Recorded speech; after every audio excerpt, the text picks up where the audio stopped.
Welcome back to V4 motivational channel. ನಮಸ್ಕಾರ ಸ್ನೇಹಿತರೆ. ಜೀವನದಲ್ಲಿ ಎಷ್ಟು ತಾಳ್ಮೆಯಿಂದ ಇರುತ್ತೀರೋ ಅಷ್ಟು ಅಗ್ರಸ್ಥಾನ, ಎಷ್ಟು ದೂರ ಇರುತ್ತೀರೋ ಅಷ್ಟು ಗೌರವ, ಎಷ್ಟು ಕಡಿಮೆ ಪ್ರೀತಿ ಮಾಡುತ್ತೀರೋ ಅಷ್ಟು ಮನಃಶಾಂತಿ, ಎಷ್ಟು ಕಡಿಮೆ ಆಸೆ ಪಡುತ್ತೀರೋ ಅಷ್ಟು ಪ್ರಶಾಂತತೆ, ಎಷ್ಟು ಕಡಿಮೆ ಮಾತನಾಡುತ್ತೀರೋ ಅಷ್ಟೇ ಬೆಲೆ. ಇದುವೇ ಜೀವನದ ರಹಸ್ಯಗಳು. ಜೀವನದ ಪ್ರಯಾಣ ಬಹಳ ವಿಚಿತ್ರವಾಗಿದೆ. ಏನು ತೆಗೆದುಕೊಳ್ಳದೆ ಬರುತ್ತದೆ. ಎಲ್ಲವೂ ನನಗೆ ಬೇಕು ಎಂದಾಗ ಹೋರಾಟ ಮಾಡುತ್ತದೆ. ಕೊನೆಯಲ್ಲಿ ಎಲ್ಲವನ್ನು ಇಲ್ಲಿಗೆ ಬಿಟ್ಟು ಹೇಳದೆ ಒಂಟಿಯಾಗಿ ಹೋಗುತ್ತದೆ. ಎಲ್ಲರೂ ಹೇಳುತ್ತಾರೆ, ಮನುಷ್ಯ ಖಾಲಿ ಕೈಯಲ್ಲಿ ಬರುತ್ತಾನೆ, ಖಾಲಿ ಕೈಯಲ್ಲಿ ಹೋಗುತ್ತಾನೆ ಎಂದು.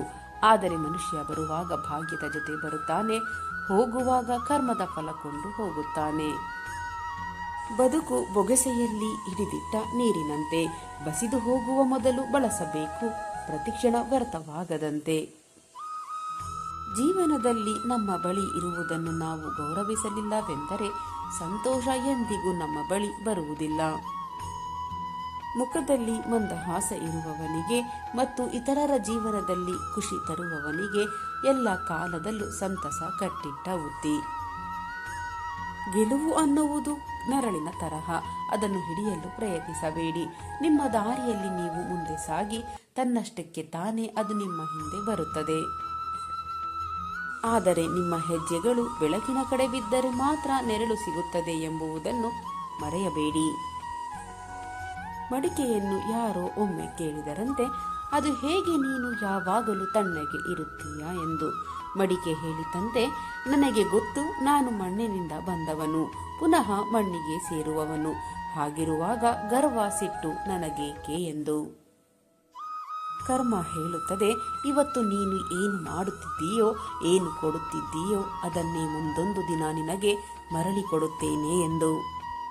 ಕಷ್ಟದಲ್ಲಿ ತಾಳ್ಮೆ, ನಷ್ಟದಲ್ಲಿ ಸಹನೆ, ತೊಂದರೆಯಲ್ಲಿ ಶಾಂತಿ, ದುಃಖದಲ್ಲಿ ಸಮಾಧಾನ ಇದ್ದವರಿಗೆ ಬಾಳಿನಲ್ಲಿ ಯಾವ ಭಯವೂ ಇರುವುದಿಲ್ಲ. ಸಕ್ಕರೆ ಸಹವಾಸ ಮಾಡಿದ ಹಾಲು ಸಿಹಿಯಾಗುತ್ತದೆ, ಹುಳಿಯ ಸಹವಾಸ ಮಾಡಿದ ಹಾಲು ಒಡೆದು ಹೋಗುತ್ತದೆ. ಅದೇ ರೀತಿ ನಮ್ಮೆಲ್ಲರ ಬದುಕು. ಒಳ್ಳೆಯವರ ಸಹವಾಸ ಮಾಡಿದರೆ ಜೀವನ ಸುಖಮಯವಾಗುತ್ತದೆ, ಕೆಟ್ಟವರ ಸಹವಾಸ ಮಾಡಿದರೆ ಜೀವನ ಒಡೆದು ಹೋಗುತ್ತದೆ. ನನ್ನಿಂದ ಆಗದು ಎಂದು ಕೈ ಚೆಲ್ಲುವುದು ಸುಲಭ, ಆದರೆ ಕೈ ಚೆಲ್ಲುವ ಕ್ಷಣದಲ್ಲಿ ಏನೇ ಆದರೂ ಕೈ ಚೆಲ್ಲಲಾರೆ, ಗುರಿ ತಲುಪುವೆ ಎಂದು ನಿರ್ಧರಿಸುವುದು, ಇದೊಂದೇ ನಿರ್ಧಾರ ನಿಮ್ಮನ್ನು ಗೆಲುವಿನೊಳಗೆ ಕರೆದೊಯ್ಯುತ್ತದೆ. ನೀರು ಹರಿದು ಹೋದಾಗ ಸ್ಥಳವೆಲ್ಲ ತೊಳೆದು ಶುಭ್ರವಾಗುತ್ತದೆ, ನಿಂತರೆ ಕೊಳೆತು ವಾಸನೆ ತರಿಸುತ್ತದೆ. ಆದರೆ ಮನುಜನ ಜೀವನ ಮಾತ್ರ ನಿಂತ ನೀರಾಗದೆ ಹರಿದು ಹೋಗುತ್ತಿರಬೇಕು. ಅದೇ ಬದುಕಿನ ಪಯಣ. ಸ್ನೇಹಿತರೆ, ಜೀವನವೆಂದರೆ ನಮ್ಮನ್ನು ನಾವು ಹುಡುಕಿಕೊಳ್ಳುವುದಲ್ಲ, ನಮ್ಮನ್ನು ನಾವು ಸಂಪೂರ್ಣವಾಗಿ ರೂಪಿಸಿಕೊಳ್ಳುವುದೇ ಬದುಕು. ಕಣ್ತುಂಬ ನಿದ್ರೆ, ಒಳ್ಳೆಯ ಆರೋಗ್ಯ, ಸಂತೋಷ ತುಂಬಿದ ಹೃದಯ, ಈ ಮೂರು ಇರುವವರು ಅದೃಷ್ಟವಂತರು, ಅವರೇ ನಿಜವಾದ ಶ್ರೀಮಂತರು.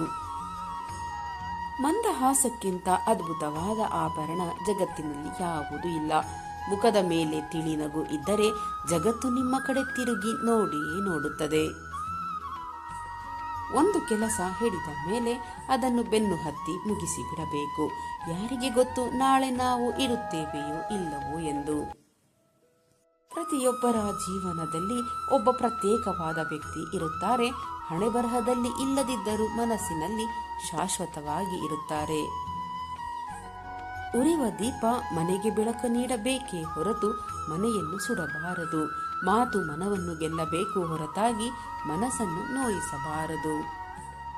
ನೆನಪಿರಲಿ ಸ್ನೇಹಿತರೆ, ನಮಗೆ ಜಗತ್ತು ಅನಿವಾರ್ಯವೇ ಹೊರತು ಜಗತ್ತಿಗೆ ನಾವು ಅನಿವಾರ್ಯವಲ್ಲ ಎಂದು ಅರಿತ ಕ್ಷಣ ಮನುಷ್ಯನ ಅಹಂಕಾರ ಕಡಿಮೆಯಾಗುತ್ತದೆ.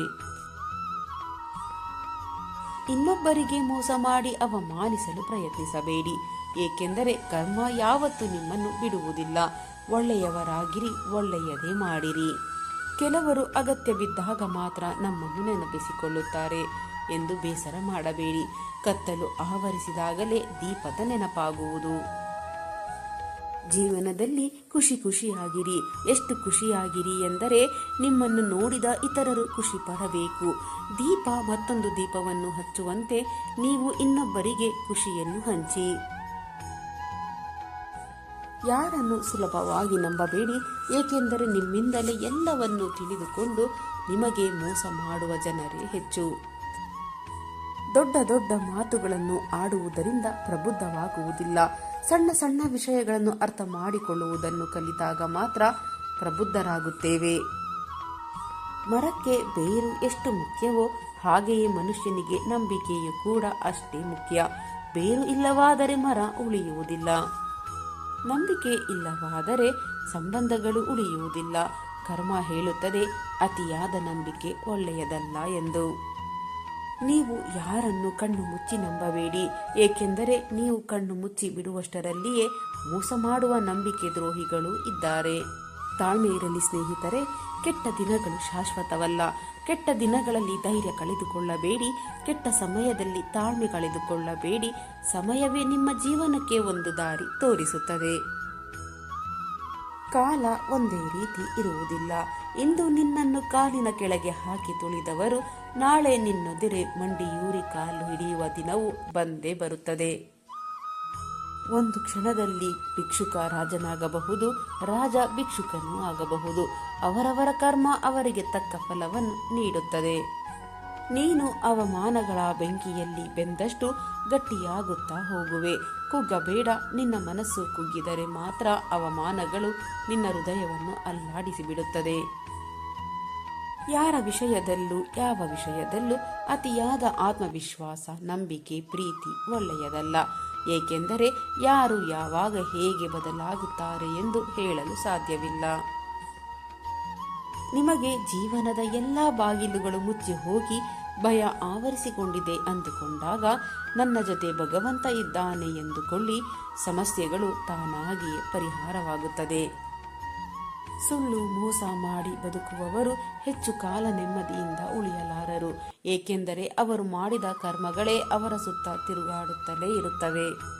ಒಂದು ಸಾರಿ ಅವರ ಹಣೆ ಬರಹ ಕೆಟ್ಟಿತೆಂದರೆ ಒಂದಾದ ಮೇಲೆ ಒಂದರಂತೆ ಅವರು ಮಾಡಿದ ತಪ್ಪುಗಳಿಗೆಲ್ಲ ಶಿಕ್ಷೆ ಅನುಭವಿಸಬೇಕು. ಸರಿಯಾದ ಬೆಲೆಯನ್ನು ಕೊಡಲೇಬೇಕಾಗುತ್ತದೆ. ಯಾವ ವ್ಯಕ್ತಿ ಕೆಟ್ಟ ದಿನಗಳನ್ನು ತನ್ನ ಜೀವನದಲ್ಲಿ ನೋಡಿರುತ್ತಾನೋ ಅವನು ಎಂದಿಗೂ ಬೇರೆಯವರಿಗೆ ಕೆಟ್ಟದ್ದನ್ನು ಬಯಸುವುದಿಲ್ಲ. ಬದುಕಿನಲ್ಲಿ ಅತಿಯಾಗಿ ಮೌನವಾಗಿರುವುದು ಒಳ್ಳೆಯದಲ್ಲ. ಸಮಯಕ್ಕೆ ಸರಿಯಾಗಿ ತಪ್ಪುಗಳನ್ನು ವಿರೋಧಿಸುವುದನ್ನು ಕಲಿಯಿರಿ. ಸಮಸ್ಯೆ ಸವಾಲುಗಳನ್ನು ಯಾರು ಅವಕಾಶವಾಗಿ ಪರಿವರ್ತನೆ ಮಾಡಿಕೊಳ್ಳುತ್ತಾರೋ ಅವರು ಮಾತ್ರ ಬದುಕಿನಲ್ಲಿ ಗಟ್ಟಿಯಾಗಿ ನಿಲ್ಲಬಲ್ಲರು. ತಪ್ಪುಗಳನ್ನು ಸುಧಾರಿಸಬಹುದು, ತಪ್ಪು ತಿಳುವಳಿಕೆಯನ್ನು ಸುಧಾರಿಸಬಹುದು, ಆದರೆ ತಪ್ಪು ಯೋಚನೆಯನ್ನು ಯಾವತ್ತೂ ಸುಧಾರಿಸಲು ಸಾಧ್ಯವಿಲ್ಲ. ಶ್ರಮವು ನಿನ್ನದೇ, ಸಮಯವೂ ನಿನ್ನದೇ. ಸಾಧಿಸುವ ಛಲವಿದ್ದರೆ ಪ್ರತಿಫಲ ಕೂಡ ನಿನ್ನದಾಗುವುದು. ಶ್ರದ್ಧೆ ಜ್ಞಾನವನ್ನು ನೀಡುತ್ತದೆ, ನಮ್ರತೆ ಮಾನವನ್ನು ನೀಡುತ್ತದೆ, ಯೋಗ್ಯತೆ ಸ್ಥಾನವನ್ನು ನೀಡುತ್ತದೆ. ಯಾವ ವ್ಯಕ್ತಿ ಈ ಮೂರನ್ನು ಪಡೆಯುತ್ತಾನೋ ಅವನಿಗೆ ಎಲ್ಲ ಕಡೆ ಸನ್ಮಾನ ಸಿಗುತ್ತದೆ. ಜೀವನದಲ್ಲಿ ದೊಡ್ಡ ದೊಡ್ಡ ವ್ಯಕ್ತಿಗಳೆಲ್ಲ ನಮ್ಮ ಸ್ನೇಹಿತರಾಗಲಿ ಎಂದು ಬಯಸುವುದಕ್ಕಿಂತ ನಮ್ಮ ಸ್ನೇಹಿತರೆಲ್ಲರೂ ದೊಡ್ಡ ದೊಡ್ಡ ವ್ಯಕ್ತಿಗಳಾಗಲಿ ಎಂದು ಬಯಸೋಣ. ಸೇವೆ ಎಲ್ಲರಿಗೂ ಮಾಡಿ, ಆದರೆ ಪ್ರತಿಫಲ ಯಾರಲ್ಲೂ ಬಯಸಬೇಡಿ. ಏಕೆಂದರೆ ಸೇವೆಯ ಪ್ರತಿಫಲ ನೀಡುವವನು ಭಗವಂತನೇ ವಿನಃ ಮನುಷ್ಯನಲ್ಲ. ಜೀವನದಲ್ಲಿ ಆಗುವ ಕೆಲವು ಬದಲಾವಣೆಗೆ ಒಗ್ಗಿಕೊಳ್ಳುವುದು ಕಷ್ಟವೆನಿಸಬಹುದು, ಆದರೆ ಅಸಾಧ್ಯವಲ್ಲ. ಬದಲಾವಣೆ ಪ್ರಕೃತಿಯ ನಿಯಮ.